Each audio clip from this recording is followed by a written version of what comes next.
भारतीय जनता पक्षाचे ज्येष्ठ नेते आणि नगर जिल्हा बँकेचे अध्यक्ष, राहुरी विधानसभा मतदारसंघाचे विद्यमान आमदार शिवाजी कर्डिले यांचे आज पहाटे हृदयविकाराच्या झटक्याने निधन झाले।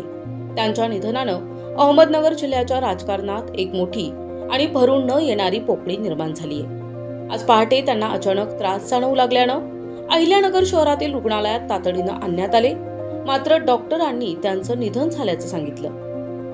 बुरानगर येथील एका सर्वसामान्य शेतकरी कुटुंबात जन्मलेल्या शिवाजी कर्डिले यांचा राजकीय प्रवास थक्क करणारा होता। त्यांनी आपल्या कष्टाने आणि जनसंपर्काच्या बळावर राजकारणात आपले स्थान निर्माण केले।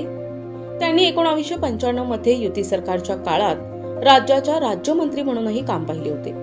तसेच ते नगर जिल्हा मध्यवर्ती सहकारी बँकेचे विद्यमान अध्यक्ष म्हणून सहकार क्षेत्रात मोलाचं योगदान देत होते। कर्डिले यांनी वर्षभरापूर्वी झालेल्या विधानसभा निवडणुकीत राहुरी विधानसभा मतदारसंघातून भाजपची उमेदवारी मिळवत मोठा विजय मिळवला होता। नगर तालुक्यासह शेजारील तालुक्यात त्यांचा मोठा वर्चस्व होता।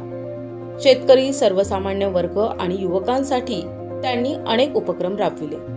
नगर जिल्ह्यातील प्रस्थापितांच्या राजकारणात कर्डिले यांनी आपलं स्वतंत्र अस्तित्व निर्माण केलं होतं। जमिनीवर राहून काम करणारा, सर्वसामान्यांच्या सुखदुःखात सहभागी होणारा नेता म्हणून शिवाजी कर्डिले यांचं नाव सदैव स्मरणात राहील।